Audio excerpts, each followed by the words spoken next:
prie encore ce matin pour de l'homme fort qui va notre destin prophétique. Pour ce fait-là, n'est-ce pas, nous allons lire d'abord à l'Apôtre chapitre 16, parce que la prison aussi est aussi, n'est-ce pas, c'est un homme fort.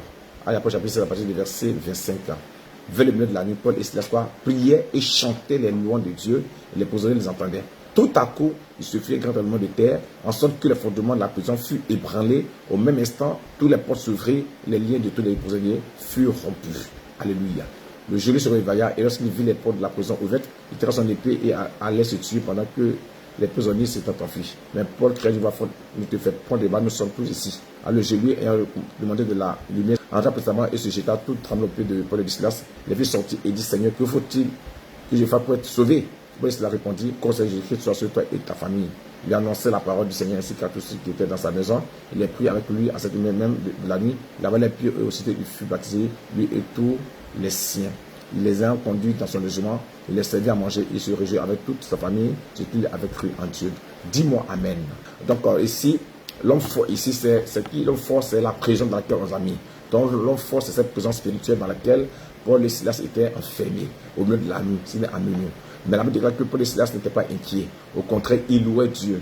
Comme Paul le psaume, n'est-ce pas, psaume 119, le verset 62, au milieu de la nuit, je me lève pour te louer à cause des jugements de ta justice. Donc, n'est-ce pas, David, dans la nuit, il se lève pour louer Dieu, comme l'ont fait Paul et Silas. Dans ce matin, on va prier. Dans quelle prison spirituelle tu as été déposé? Dans quelle prison spirituelle ils ont placé ton mari à ton travail? Dans quelle prison spirituelle ils ont placé, n'est-ce pas, ta vie? En ce matin, tu vas prier. Tu vas prier de sorte que les chaînes qui sont à tes pieds, à tes mains, puissent être brisées. De sorte que les fondements de la prison puissent être ébranlés. Au nom de Jésus, que les portes s'ouvrent maintenant. On prie le Seigneur.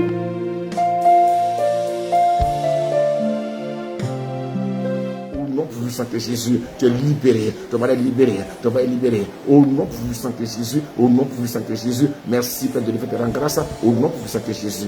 Amen. On va prier encore une fois. On prend Jean chapitre 5, le verset 12. La Bible dit quoi? Qu'il anéantit, Jésus-Christ anéantit, ou j'anéantis les projets des hommes rusés et leurs mains ne peuvent les accomplir. En ce temps, tu as anéanti. Tu as les projets des hommes rusés. Le rusé, c'est le diable. La Bible déclare dans Jean chapitre 3, verset 1 que le serpent était pas le rusé. Le rusé, c'est le symbole de la sorcellerie. C'est le symbole, n'est-ce pas, de la sorcellerie. C'est le symbole des pouvoirs mystiques. Donc, il anéantit. L'Éternel, tu as anéanti ce matin les projets, n'est-ce pas, des sorciers, les projets contre ton mari, contre ton foyer, contre ta vie. Et les mêmes ne peuvent pas accomplir ce qu'ils ont pris comme projet contre toi. Au nom puissant que ils ont pris contre toi. Ils ont pris contre toi. Pour la maladie, pour la misère, pour que tu puisses pas accomplir ton rêve en cette nouvelle 26. Tu vas anéantir cela, par le feu de cet esprit, anéantir les projets des hommes rusés, des sorciers, ça peut être un collègue, ça peut être, je sais qui en ce matin, mais un homme maléfique, un méchant, c'est le contre toi dans l'optique, de faire du mal à toi et à tes enfants quand ce matin ce projet soit anéanti, et que ces ne puissent pas accomplir ce qu'il a prévu contre tes enfants, la mort précoce, ce qu'il a prévu contre toi soit annulé au nom de Seigneur Jésus. Prie en ce matin.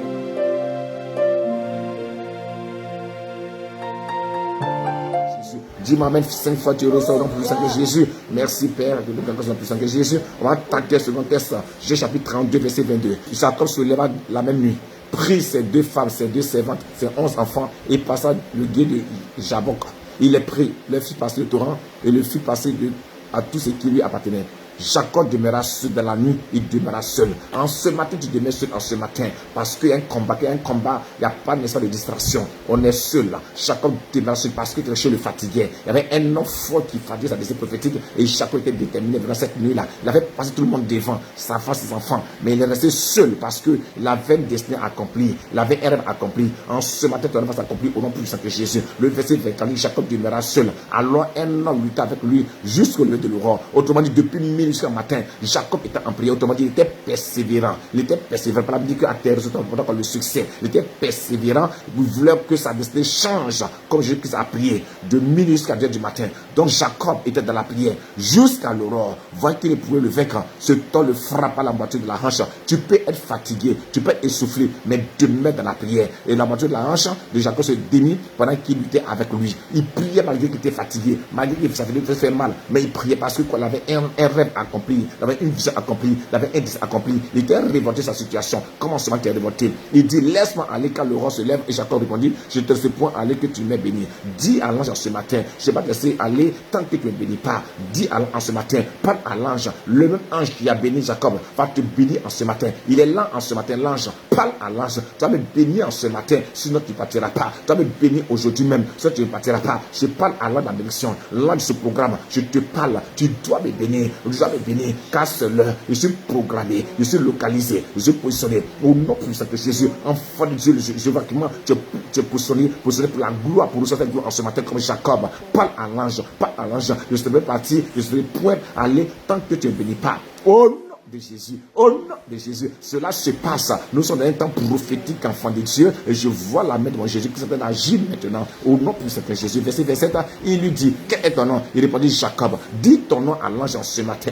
Dis ton nom. Mon nom c'est Félix l'ange. C'est moi et Félix. Il a été envoyé pour toi en ce matin. Ce même ange, c'est l'ange qui a apparu, n'est-ce pas, à Jésus lorsqu'il priait dans le Gethsémane pour le fortifier. C'est l'ange de Péniel. Ce même ange qui s'est retrouvé, n'est-ce pas, à Gethsémane. Parce que quand tu es face à ton destin, quand tu es face à un changement d'identité, un changement de gloire, un accomplissement de ta destinée prophétique, l'ange apparaît. C'est l'ange qui reprogramme les destinées. C'est l'ange qui change les destinées. Parce que nous sommes dans un temps prophétique, un temps de revirement, un temps de revirement. Quelque chose s'est passé. Parce que la destinée doit changer. Tu vas laisser basculer. Tu vas shifter à une autre gloire, à une autre dimension, à un autre niveau. Donc l'ange est là ce matin. Dis ton nom à l'ange. Il faut dire mon nom c'est Félix. Mon nom c'est Jacob. Mon nom c'est Christelle. Mon nom c'est Blandine. Mon nom c'est Colombe. Mon nom c'est Kwame. Mon nom c'est Zana Blandine. Mon nom c'est Kezia. Parle à l'ange parce que quelque chose se passe dans l'esprit. Je vois un basculement, un changement dans ma vision que je vois. Au nom de Jésus. Il dit, à verset 20, il dit encore, ton nom ne sera plus Jacob, mais tu seras appelé Israël. Faut dire Amen. Car tu as lutté avec Dieu et avec les hommes et tu as été vainqueur. Dieu veut changer en ce matin. L'homme fort qui s'appelle Jacob, l'homme fort qui s'appelle le chômage, l'homme fort qui s'appelle stérilité, l'homme fort qui s'appelle le rejet, l'homme fort qui s'appelle humiliation. Cet homme fort en ce matin qui s'appelle humiliation va en ce jour te libérer. Et ton nom Israël, ton nom mariage, ton nom élévation gloire va se manifester maintenant. Au nom de Jésus, je déclare cela sur ta vie ce matin. Au nom de Jésus, ton nom va changer. Au moment tu bats les mains, au moment tu pries, tu dis mon nom change, mon nom change, mon nom change, mon nom change. Je passe du célibat au mariage, la maladie à la santé. Au nom puissant de Jésus.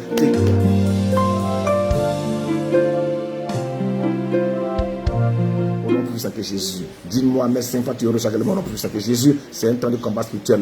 Matthieu chapitre 7, verset 18. Et moi je te dis que tu es Pierre et que cette pierre, je battais mon église et que les portes de mort ne feront pas contre elle. Tu es l'église d'enfant de Dieu. Pourquoi? Parce que son esprit en toi. Et tu es l'église, le programme de mort ne pourra pas contre toi. Tu vas prier en ce matin que tout allant de mort de ta famille, mort précoce était programmé en cette année sur ta vie tes enfants. Oh, en ce matin, l'homme fort qui est Saül, en Actes des Apôtres chapitre 9, Saül a été programmé, n'est-ce pas, pour tuer les enfants de Dieu. Actes des Apôtres chapitre 9, je vais commencer à partir du verset 1. Cependant, Saul, respirant encore la menace et le mettre contre les disciples du Seigneur, se rendit chez le sacrificateur et lui demanda des lettres pour les synagogues de Damas, afin que s'il trouvait des partisans de la nouvelle doctrine, hommes ou femmes, il les amenait à Jérusalem. Comme il était en chemin et qu'il approchait de Damas, tout à coup, une lumière venant du ciel resplendit autour de lui. Il tomba par terre, il entendit une voix qui lui disait, seul, pourquoi me persécutes-tu? Il répondit, qui es-tu, Seigneur? Et le Seigneur dit, je suis Jésus que tu persécutes. Il te soit dû de gemmer contre les aiguillons. Tremblant et saillant de foi, il dit, Seigneur, que veux-tu que je fasse? Et le Seigneur lui dit, lève-toi, entre dans la ville, et on te dira ce que tu dois faire. Alléluia. Il dit comme le verset 5. Il répondit, qu'es-tu, Seigneur? Et le Seigneur dit, je suis Jésus que tu persécutes. Il soit dû de gemmer. Donc, la Bible dit quoi? Que les postes ne vont pas contre l'église. Saul, c'est un homme fort. Amen. Qui veut te tuer. Il se rendait, n'est-ce pas, à Damas. Pourquoi? Pour se servir des amis pour les tuer. Donc, les hommes, il dit que les postes ne vont pas contre l'église. Le plus des morts, c'est qui? C'est à ces agents qui aiment d'abord qui est Saul. Donc, un Saul qui, ma foi, qui veut tuer ta destinée. Tu veux t'empêcher de te réaliser. Tu veux mettre en toi, tu veux, n'est-ce pas, empêcher de te réaliser en menant la mort précoce, te tuer avant ton temps pour voler ta destinée. En jour, le moment que tu bénéficies, en ce moment, tu as prié. Et tu as dit à Dieu qu'il libère sa puissance, qu'il libère sa lumière forte pour détruire, pour tuer tout ce qui est Saul de la destinée, qui poursuit ta destinée, qui veut te tuer. Tout Saul qui veut te tuer. Quand la Dieu prochaine, comme le Seigneur de mort va prendre contre l'église, dis à Dieu, tu dis que le mort va prendre contre l'église. En conséquence, que tout Saul qui combat ma destinée, qui meurt maintenant. Au nom de Jésus, prie avec vous.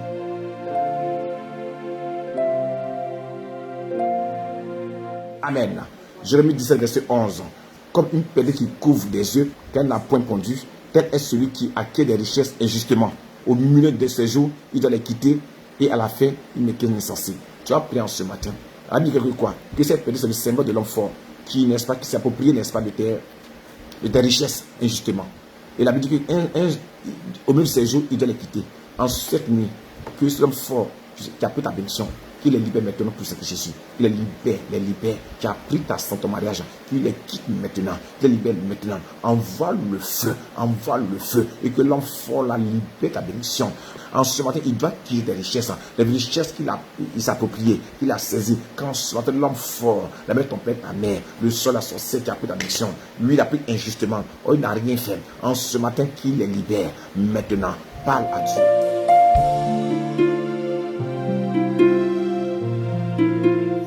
Merci Seigneur, pour Saint Jésus. Amen. Je vais enchaîner dans le même esprit.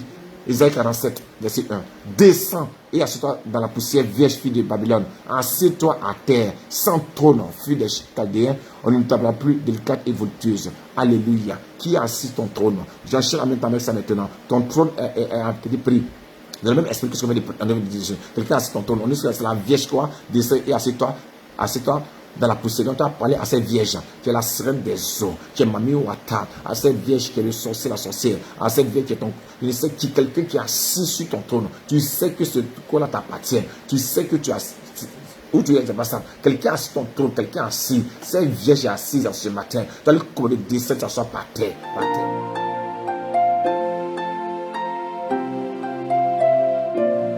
Au nom puissant que Jésus. On a encore 2 prières, puis c'est fini.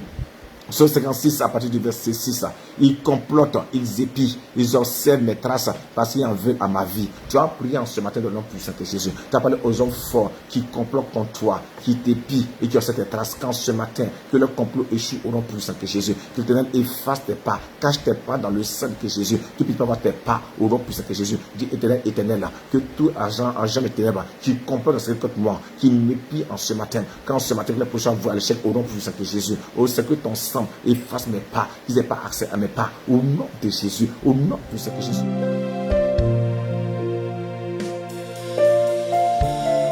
Au nom puissant que Jésus. Amen. Isaïe 48, verset 22, on prie encore une fois. Il n'y a point de paix pour les méchants. Il n'y a point de paix pour les méchants de l'Éternel. Tu as prié, tu as parlé, tu as déclaré qu'il n'y a pas de paix pour tous les méchants qui combattent ton étoile, qui combattent tes destinées. Qui n'ont point de paix. Mais qu'il n'y a point, donc qu'ils n'ont point de paix. Tous ceux qui en veulent, les méchants qui veulent ton mal. Tu ne les as rien fait, par jalousie. Alléluia. Comme le cas de cet enfant, du petit Joseph. Pour rien comme ça, ses frères l'ont détesté. Parce que Dieu a déposé une grâce sur ta vie. Il dit pourquoi c'est pas eux. Tu les énerves en ce matin. C'est qu'il n'y ait point de paix. Pour tout méchant qui veut à mon mal, qui veut mon mal, le mal de mes enfants, mon mal, qui va me donner ma joie, qui dans le secret me maudissent, dans le secret veut mon mal. Quand ce matin, le nom puissant que Jésus, qu'il n'y ait point de paix, c'est méchant. Quelle que soit la personne, que ce soit un parent de sang, que ce soit un parent par alliance, que ce soit un collègue, que ce soit un ami, soit une connaissance, mais quelqu'un que je ne connais pas, qui m'a foi, qui dans le secret veut mon mal. Père éternel, qu'il n'y a point de paix.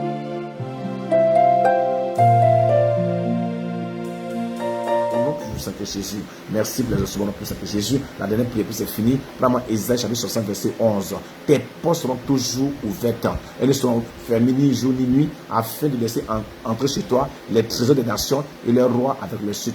Dis-moi amen fortement. Je déclare maintenant sur ta vie maintenant. Faut dire, je déclare sur ma vie que mes portes seront toujours ouvertes au nom puissant que Jésus. Elles ne seront fermées ni jour ni nuit, afin de laisser entrer chez moi les trésors des nations. Les trésors des nations viendront à moi, et les rois avec le sud. Au nom de Jésus, au nom de Jésus, au nom de Jésus, je déclare maintenant sur ma vie que mes portes sont toujours ouvertes. Les portes sont toujours ouvertes. Mes portes sont toujours ouvertes. Mes portes sont toujours ouvertes. Mes portes sont toujours ouvertes. Au nom puissant que Jésus, elles ne seront fermées ni jour ni nuit, afin de laisser entrer chez moi les trésors des nations. nations, les trésors de la France, les trésors de l'Amérique, les trésors de l'Afrique, au nom puissant de Jésus, et les rois avec leur suite, au nom puissant de Jésus, je vais croire les autorités, les autorités, au nom puissant de Jésus, je déclare sur ma vie que, n'est-ce pas, mes portes sont toujours ouvertes, elles sont fermées, ni jour ni nuit, afin de laisser entrer chez moi les trésors des nations. Les trésors des nations viendront à moi, les trésors de l'Afrique, les trésors de l'Europe, les trésors de l'Asie,